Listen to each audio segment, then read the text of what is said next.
Good morning. Happy Tuesday. Getting myself live on Instagram.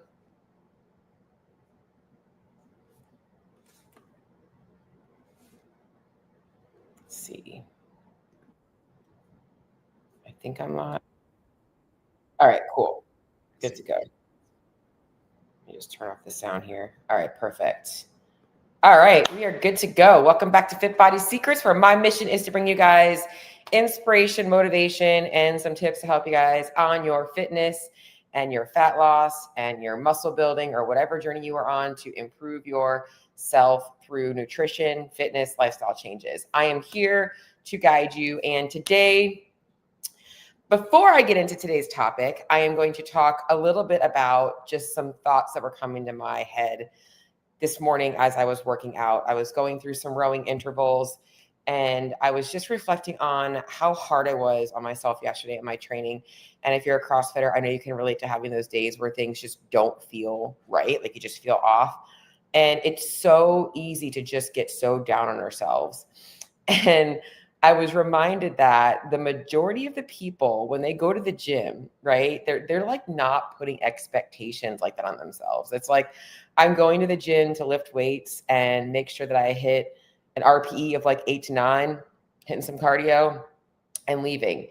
And it was just such a reminder to me of why CrossFit is so effective, because it does train a different level of grit, of fortitude, of skill that you don't have in any other training program. So I had to remind myself of that yesterday when I was being so hard on myself, that this is why we do this, because this stuff makes me better.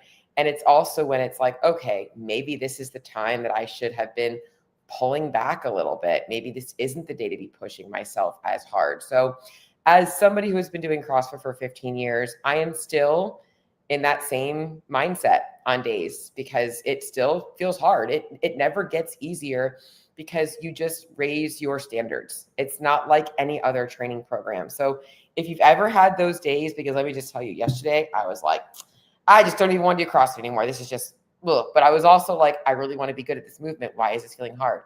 So if you've ever felt that way, just know you're actually feeling something that is expected, because you are testing yourself outside of just a muscular standpoint.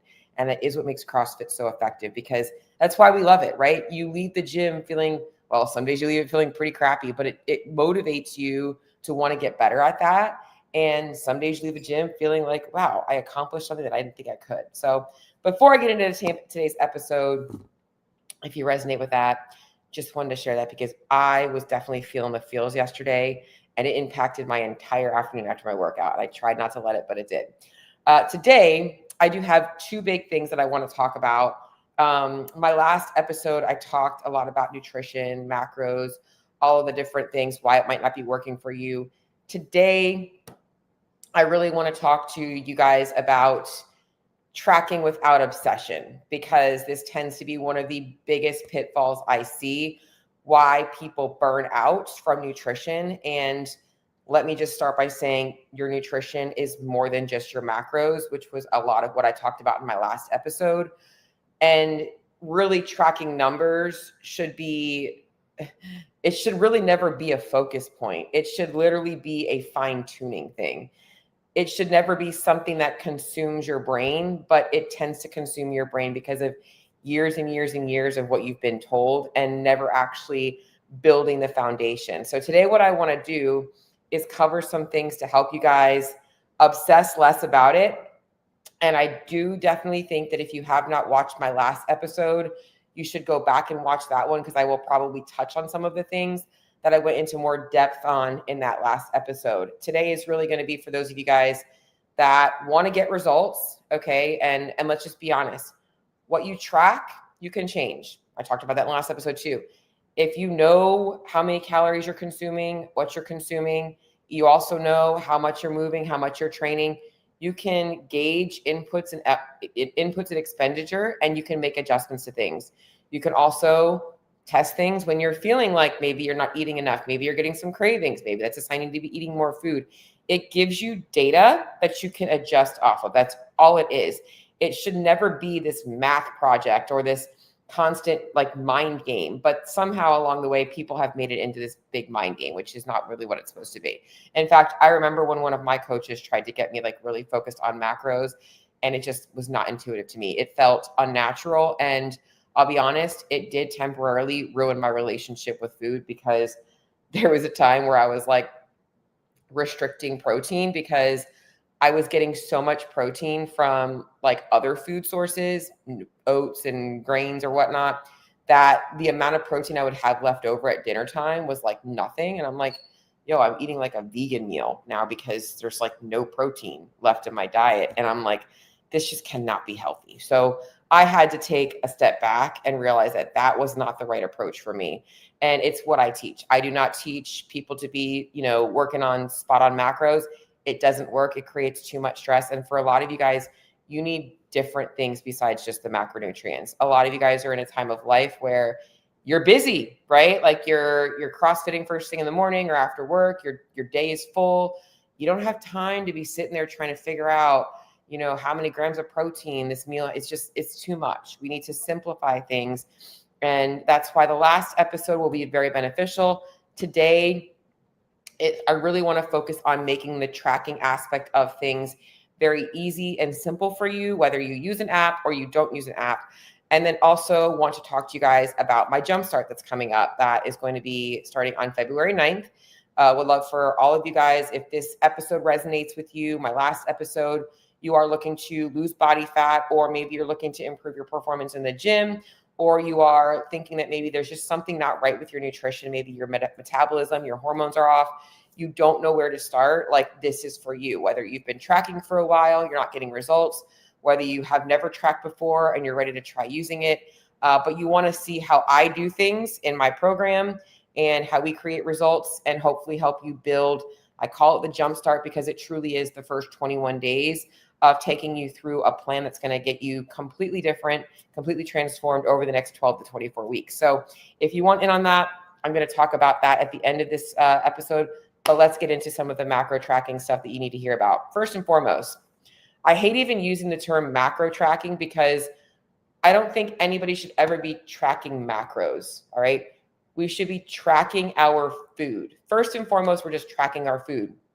And before tracking your food, we need to look at the foundational habits that matter most. So most of you guys listening to this, if you're into macro tracking, you're beyond that. However, some people jump right into macros without ever addressing the foundation.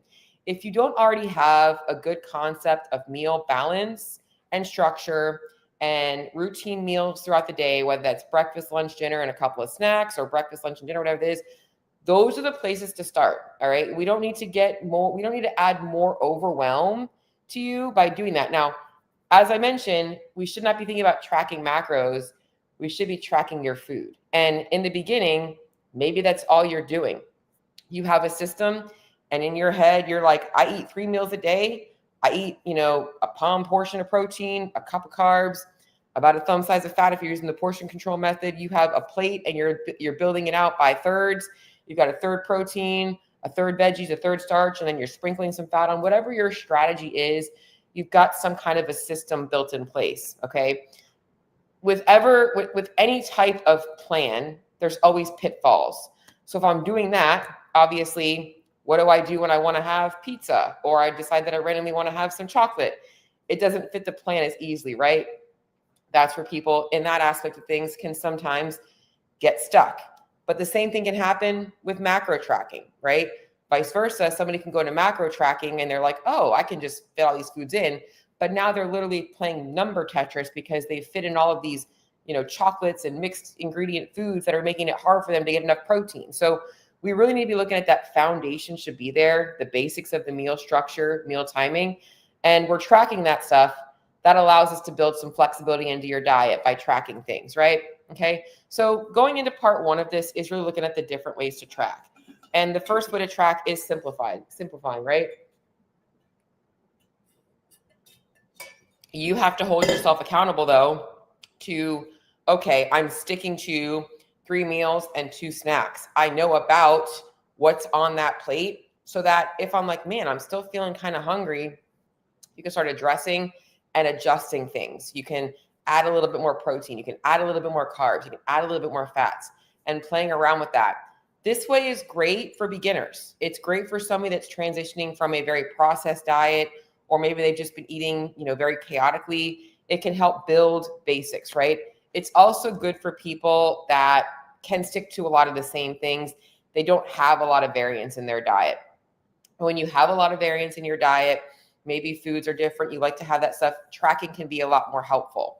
Tracking also removes all of the guesswork. All right. So the other problem with like the portion control method is we all have different eyes, right? So when I portion out a tablespoon of peanut butter, it's more like 2 tablespoons of peanut butter, right? So if I'm a underlogger, I'm an under tracker in my head, I might be getting more calories than I'm consuming, right? So we need to make sure that tracking, I'm sorry, we shouldn't say I need to make sure. When we track, it does make us more accountable to actually accurately accounting for those things. But a lot of people get very obsessed over the details that don't matter. The first detail that matters, I've already kind of talked about that, is if you're tracking your food, well, first and foremost, having an easy app to track in. If you're using the eyeball portion method, there are a couple of apps that are pretty helpful for that. The First Form app has a pretty simple hand portion method. I think is great for beginners. If you want to do it a more flexible way, I personally think that Macros First is the best food tracking app. I have not tried 2 others that I've heard really good things about, so I don't want to just use that one. I have not tried the Carbon Diet app, and I have not tried, I believe it is Macro Factor, which is Jeff Nippard's macro tracking app, which I've heard great things about both of those.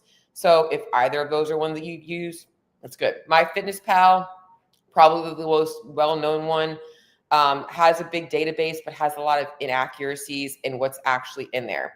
Because first and foremost, when we're tracking our food, the thing that gives most of you guys anxiety is, how do I know how to choose the right entries, right?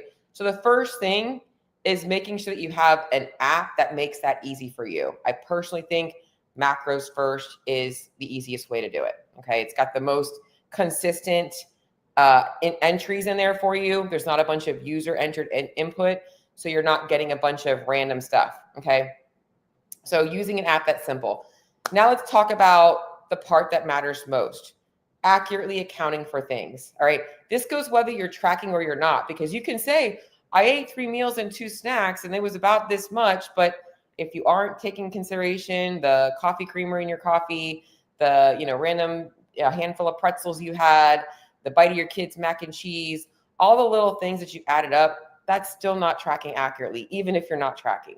But the same thing can happen when you're tracking. In fact, in my last episode, I talked about the fact that the average American consumes over 3,500 calories a day while walking less than 2,000 steps a day. Okay, so that's a pretty big statistic. So accuracy and tracking matters most. You have to be accountable to that. And one of the first things that you're going to want to do is make sure that you are weighing your food out. Now, this does not need to be a time-consuming task. It actually should save you time. It should take you more time to have to sit there and think about, is that about 3 to 4 ounces of protein? Because that is a guessing game that you're also having to play the mental battle of, am I being honest with myself or not? Versus, I put this on the scale and it says 112 grams or 4.2 ounces. You know exactly how much it is. That's how simple it should be. But here are some things that you do that are probably making it harder for you.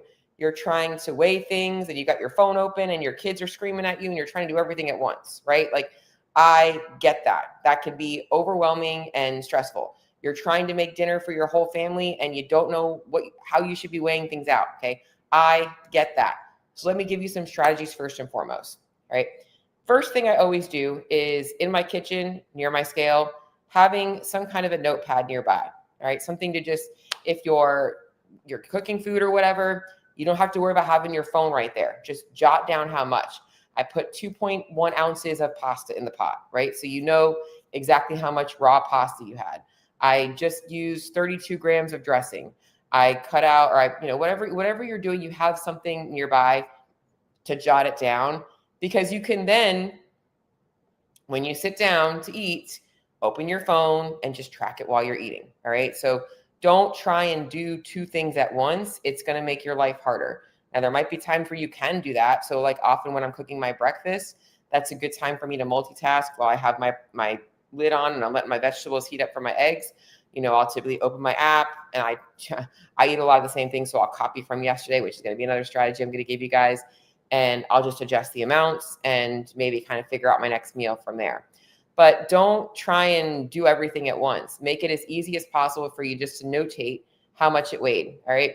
Using the negative weight measure is another thing that I often recommend. In fact, I like this because it also teaches more autonomy, because weighing your food is not something that you're going to be doing forever unless you choose to. Like, I weigh my food most of the time because it's easy, but it's something that I probably don't have to do. I'm pretty good at eyeballing things at this point. Like, I do the negative weight measure, and 9 times out of 10, when I pour it out, it's about what I thought it was going to be, because I've been doing it long enough. So, but that just means, rather than like telling yourself, okay, the label says to have 30 grams of something, and putting the plate on the scale and then zeroing it out and then waiting until it says 30 grams. That's not a natural way to weigh your food out. Like, that's not what your brain is thinking, right? You're like, I want to have dressing to coat my vegetables or whatever it is. It's natural for you to want to pour an amount that looks good to you and is going to make that taste good to you, and then see how much you typically like to use. That's a better method. So I typically will put the bottle or the food or the ingredient on the scale, zero it out, put it on there, put it back on there. Now, if you're like, whoa, I'm getting a little happy with the peanut butter, now you know that that's something that you have to maybe portion control a little bit better, being a little bit more mindful of it. Okay. So I like using the negative weight measure. Another thing that I think people overthink with weighing your food is the raw versus cooked thing. What I will tell you is this: whatever way you are going to consistently be cooking that thing and weighing that thing and tracking that thing is what you're going to do. Don't overthink it. Yes, it is more accurate if you are weighing something in the raw form and you're cooking it, and then you're putting that cooked amount on your plate. But for some people, maybe you're batch cooking chicken on a Sunday and you're like, well, I can weigh it raw, but then how much am I going to have cooked? It's going to weigh differently when it's cooked. So how much that's so much, right? Like, so instead, just weigh it however you're going to log it, right? Just make it simple for yourself. I do have a system that works for me, but I'm trying to simplify things for you guys. And I think my system is probably more complicated than a lot of people would use. So I just think, rule of thumb, weigh it however you are going to log it, and log it however it weighs. But the one thing I will say is this: if you are weighing it cooked, log it as a cooked entry, and always do it that way. If you're weighing it raw, log it as a raw entry. Okay. Just don't overthink it. Things like pastas, all that stuff. And I have a guide that, if you guys want a guide for this, it's pretty easy, but for the most part, something that was raw, pastas and rice, they typically are double in weight when they're cooked. So they absorb water. And proteins, things that dehydrate, are typically about 70 to 75% of their weight when they're cooked. So like 4 ounces of raw is 3 ounces of cooked. Right now, I'm probably making you, this is too much for me to think about. So going back to what I said, keep it simple. However you are going to weigh it, that's how you're going to log it. Okay, simple. Just make it easy for yourself. All right. Other things to consider is like mixed dishes.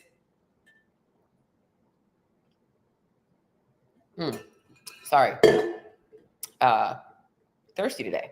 Is if you're doing weight mixed dishes, you're going to want to create recipes. That just makes it easy for you.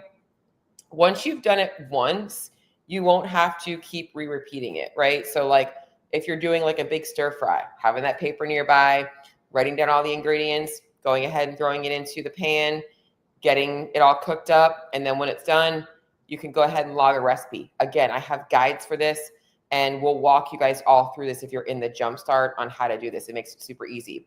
The other thing you can do is, if you don't want to create a recipe because maybe you're like, I don't even have time for that. Another tip that I give my clients is just taking 2 minutes and finding a store-bought entry of something simple, similar, So it might be, maybe you're making shepherd's pie. Find a frozen entree of shepherd's pie and log your shepherd's pie based on that. If you use a more macro-friendly version, most of them do have the macros on there. Just estimate when you're dividing it. Like I had about, if it says it makes 8 servings, estimate it. You can also find a lot of people that do recipes now have made it a lot easier for you guys to log things by weight because they have it already in the apps by weight. But just something quick for you guys that do recipes. I'm going to be honest though, in the beginning, keep it simple, because really when we're talking about going back to the basics, your meals should really be components. It shouldn't be these crazy, 20 ingredient. Nobody has time for that. If you got time for 20 ingredient meals, you definitely have time to track your meals. So like that's really looking at that. And then the final thing I'm going to give you guys is paying attention when you're weighing your food out, because I'm kind of getting into this, is paying attention to those portions and what they look like on your plate. And also paying attention to the consistent amounts, right? You kind of get an idea for, okay, when I'm having oats for breakfast, in order for me to get closer to my needs for the day, I have to have 40 to 50 grams. This way, when you're logging, you're not trying to figure it out every single time. You already know it's kind of like a routine amount for you. Let's talk about making logging simpler. All right. So already talked about number 1, making sure that you're weighing, writing it down if you need to, but let's make it simpler to log. All right. One of the things that I like using is the copy and paste method. So in Macros First, oftentimes I will copy from the day before. Even if I'm changing my meals, there are a lot of things I have on a routine basis, right? I have a little supplement section. A couple of my snacks might be the same, like pre-post workout. It just makes it easier for me to just go ahead and copy the things that I know I'm going to have consistent the next day. And then I can always adjust I can delete things and move things around or change amounts, but it's a lot easier that way. So once you start to build your meals, because your meals should be repeatable, that's an easy way to save you guys some time. All right. Pre-logging your food whenever it's possible is going to be helpful. We're not pre-logging by macros. We're just pre-logging a plan. This is I call it the skeleton plan, so that you have an idea. Okay, here's breakfast, lunch, dinner, and my post-workout snack. Now you can take a look at how much you've got planned out for the day, and you can fill the gaps in, right? That also gives you some flexibility, because you're like, oh, okay, maybe I'll decide if I want to have dessert or if I want to have a yogurt bowl before dinner or before bed. You can play around with things based on what you've already pre-logged. And then the second thing, like I mentioned earlier, is just to not try and log while you're cooking, but log as you go. So making sure that maybe when you sit down and you're eating, open your phone and take the 2 seconds to go ahead and, rather than scrolling through social media, log your meal. Log your meal, maybe log your next meal if you know you're going to be busy. And then don't be afraid to use estimations when necessary. So if you do tend to cook like a big dinner for your family, maybe you guys are making like spaghetti and meatballs, and you estimate, okay, I had about 3 ounces of beef in that bolognese, about half a cup of marinara sauce, and I weighed out the pasta and it was 6 ounces of cooked pasta. You can eyeball things occasionally. You don't have to always have your food scale. That's the beauty of using a food scale, because you start to get better about that. It's not about being perfect. Or maybe you go out to eat, or maybe you go to a friend's house for a meal. You're not going to pack your food scale with you and pull it out of the table and start weighing things, right? It's okay to eyeball things. Eyeball based on components, though. Even if let's just, going back to the shepherd's pie, you can totally eyeball that by portions, right? You could be like, that's about 3/4 of a cup of mashed potatoes. Finding some store-bought entry, mashed potatoes, logging that. There's about 3 ounces of ground beef. There was about 1/4 cup of peas and carrots, like whatever is in that recipe. And maybe there was some gravy in there. So you log a 1/4 cup of gravy. Maybe you log a tablespoon of oil. You're thinking in terms of ingredients and not overthinking the overall meal. It just makes it easy for you. All right. Again, nothing in here has talked about macros just yet, because this is where people get so stressed. They focus on the numbers, and the numbers are really not what matters as much. We're just looking at getting an accurate strategy for tracking our food that doesn't create obsession. Okay. And then a big one, eating out. Okay. Eating out is a part of life. All right. Restaurants are, anything from a restaurant is going to be higher in calories because there's going to be a lot more fats. There's going to be fats from oils, butters, sauces, sugar, things that you don't see on the actual plate that just add flavor. All right. So you're going to need to expect there's going to be variation in your foods. You're not going to be 100% accurate, but this is where we talk about going back into the habits. How are you eating when you're eating out, especially if you have specific goals? There are times when it's like we're just eating freely, right? We're like in maintenance and we're not thinking about things. It's okay to kind of like grabbing a handful of this and that because like, you know what, you can eyeball and be like, I don't think I overdid it, right? But when you have fat loss goals, you will very easily take yourself out of a calorie deficit by not paying attention to what you're consuming on your plate.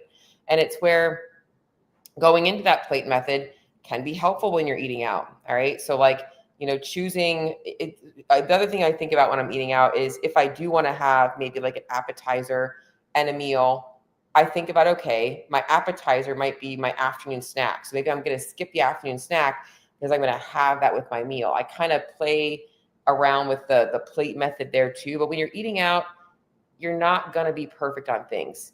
Most people overthink this and they just don't track anything. And that doesn't teach you anything. It's important to get an idea for how many calories you're consuming when you're going out. In fact, one of my clients last weekend, she went to some restaurant. I forget what it was called, but it was like a very, it had some amazing food, but it was like, I think it was like an Afghan food. I don't even remember what it was called. It was not something that I was familiar with. And I pulled up the recipe or the menu, and she's going through all of the little things she had. She's like, I had a pumpkin dumpling. I had a half of a potato turnover. I had a half of a burger. I had a few pieces of steak. I had a half of a flatbread. I had a little bit of cheesecake. She had like 6 or 7 different things. And when I started counting everything up, it was almost 1,500 calories. And I said, I'm estimating 12 to 1,500 calories here. But if she had kind of had an idea of that stuff, it's good for her to see, because now she's like, okay, now I see overall where my calories are at for the course of 7 to 10 days, including that day. All right. Because that's where people can be like, I'm doing all this work and I'm not getting any results. We want to be able to see that stuff. And then we're just estimating things, but reminding yourself, it's not about, oh, I should feel bad about overeating. It's let me just see the data so I know what the expectations are, and just getting back to normalcy afterwards.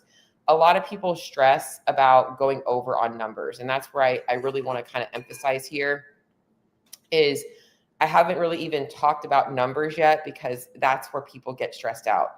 None of this stuff will stress you out. It's the expectations of, am I going to hit my numbers? That's going to stress you out. Am I going to be over? Am I going to be under? That's what stresses you out. Am I perfect? Did I do it right?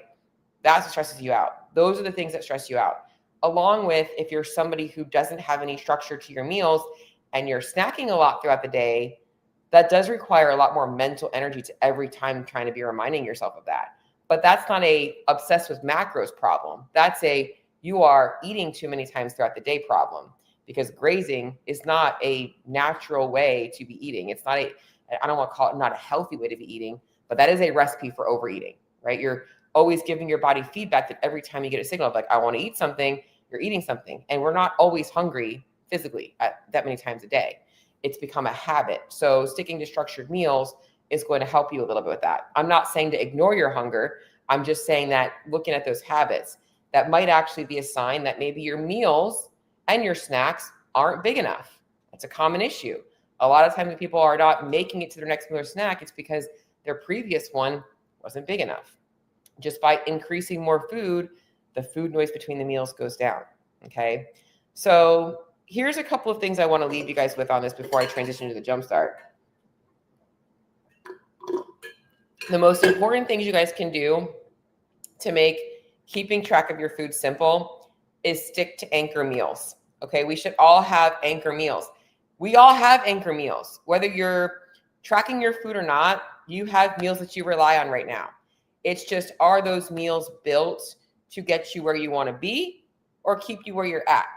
Okay. So tracking the data helps you see that, helps you make adjustments to those meals. You don't have to change everything all day. Next one is you need to know your numbers, but this should not be about playing macro Tetris. I give my clients pretty big ranges and a really a calorie ceiling and a minimum. I want them to have a minimum amount and a maximum amount and know that they're going to fall somewhere between that. They don't play macro Tetris, So if a client's at 75 fat and 185 carbs, but their goal was 60 fat and 240 carbs, not a big deal. I'm not upset about it. I look at their meals. I look at the structure of their meals. I look at maybe they maybe had a night out that night and they went a little bit over their fat because they went out to eat. I look at that stuff. That's how progress is made. It's not about being perfect on numbers. I think that the perfection on numbers is what burns most people out. We also want to be tracking data, not just from a daily basis, but looking at the big picture too. How is all of this stuff, impacting my weight and my energy levels? How am I feeling?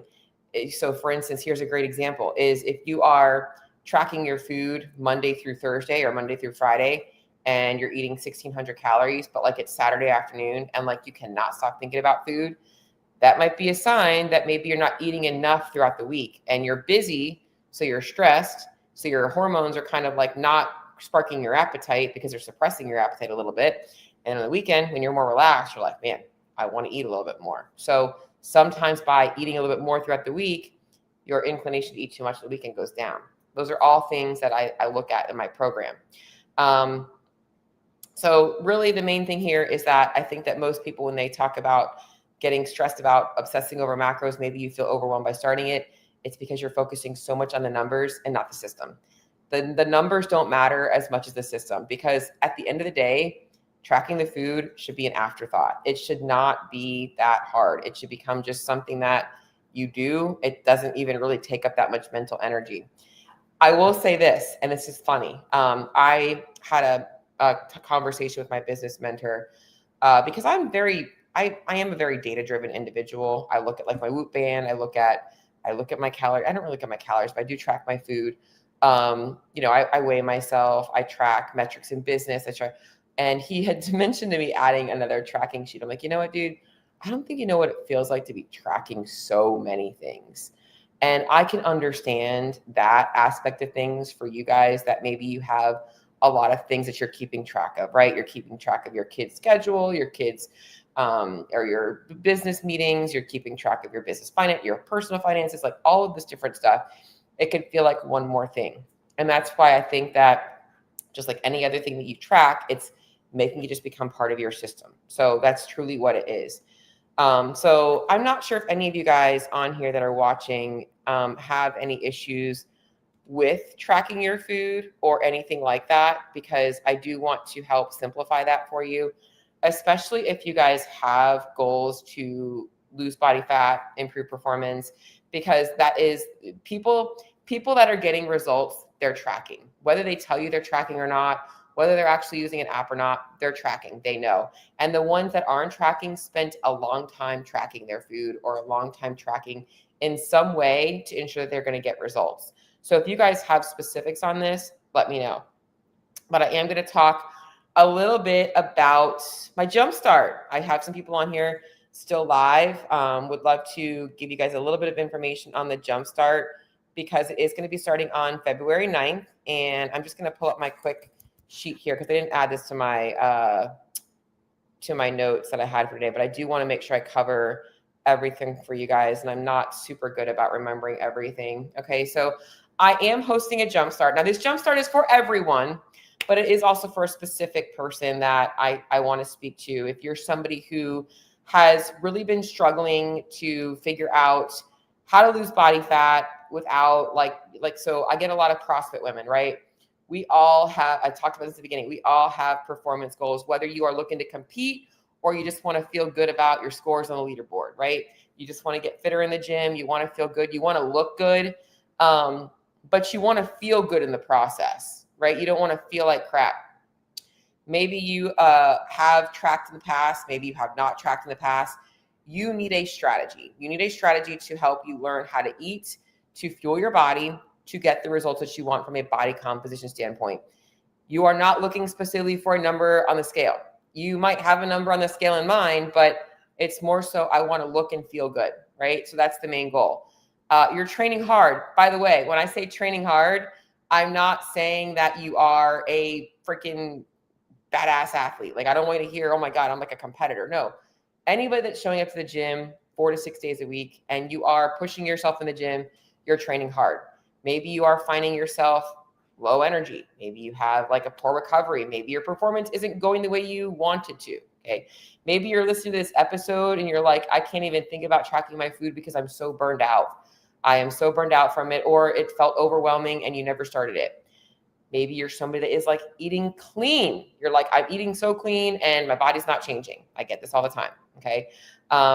I think the bottom line is you're working hard and you want your body to reflect your hard work. You know you're fit, you want to look fit, right? Or maybe you feel like you could be fitter, but you're not fueling yourself the right way, right?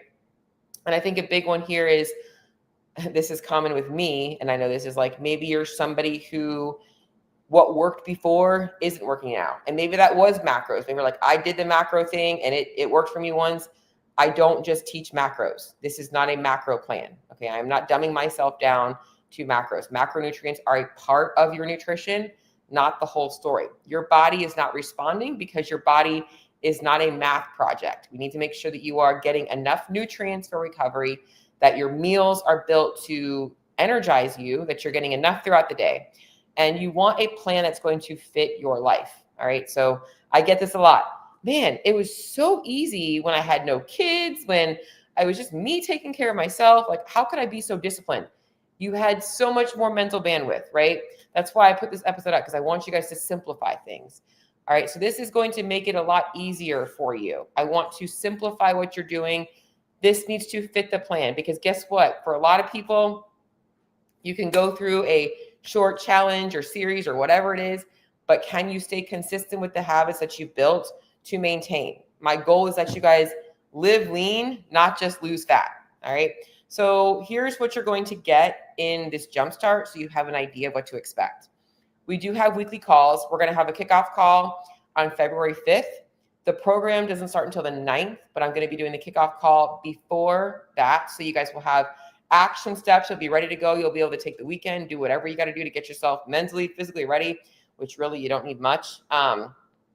You are going to get access to my framework. So I'm going to go over everything on how to approach meal building, meal timing, tracking your progress, making adjustments, just making sure that you have everything built out for you, along with calories and macronutrient ranges built for you. Okay. So this is where we're going to get some personalization in place.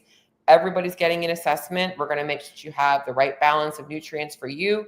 This way, you know where your ranges should be. And we're going to also talk to you about adjusting those things. We will make sure that you know what meal structure should look like, how many times a day you should be eating based on your training, based on your lifestyle, what times of day is best for you to be eating to feel your best. A lot of you guys have busy schedules. Some of my clients don't eat lunch. Why? Because I don't want them eating lunch when they're freaking stressed. So they have 2 snacks and they have a bigger breakfast and a bigger dinner. Like, there are strategies that we put in place based on the individual. Okay. So understanding how to adjust things, how to transition, so that making sure that maintaining feels good. Some things that you guys are going to get, as I mentioned, you are going to have weekly group calls. The group calls are going to be Q&A along with a focus for that week. Plus, we're going to be troubleshooting some things that might be happening real time, whether it's like, man, I had a great start, but like the weekend came. We're going to talk about all that stuff that typically comes up. Professional nutrition support. So we're not guessing about things. If I do suspect that there might be something going on metabolically, hormonally, I will reach out to you one-on-one and give you my feedback. We do address things from that perspective. This is not just, age, height, weight, here's your macros. We do look at everything in our assessments. And then you're going to have plenty of access to plenty of implementation guides and resources to make sure that we're making it easy for you, whether it's some ideas for easy recipes, meal prep, food lists, all that stuff to make it super easy for you to apply in your life. So this does start, again, it starts on February 9th. Kickoff call is February 5th. Registration is right now open. I am leaving it at $47 until the end of the week. At the end of the week, it goes up to $97. So if anybody wants to sign up for it now, it runs from February 9th through March 1st. It is a great way to kick things off for you guys, get yourself started off in the right way with a sustainable plan. one thing that I'm going to say here, this is not a how much weight can we lose in 21 days. This is not a fat loss challenge. This is not that kind of a challenge. This is meant to be a jumpstart. It is truly meant for people who are looking to make a starting change that they can sustain long-term. That's who this is for. If you guys want in on this, just shoot me a message. You can comment jumpstart in my DMs or comment below jumpstart. That will give me the cue. I will send you over the link. I also put it in my bio on Instagram. I don't know how to do that on Facebook. I'm not honestly very active on Facebook. I need to get better about that. But if you guys have any questions about the jumpstart, please feel free to let me know. Jillian, I will make sure I send that over to you now. If you guys all, if anybody else has any questions about things, shoot me over a message. I am looking forward to getting it started. And I am going to sign off and get back to work. Although this is work. I just love my job. I love what I do. I could not be more grateful for everything that I get to do and all the people that I get to help. And I really do love these jump starts, guys. They're so much fun for me. It's like starting school. It feels like I'm starting kindergartners. It's awesome. And whether it's women that have been doing things for a long time or they're just getting started, it's just truly awesome to be able to connect with different people and have a good time with it. So Jillian, I will send you a message now. If anybody else has any questions, feel free to pop them over my way. And I'm signing off. Bye, guys.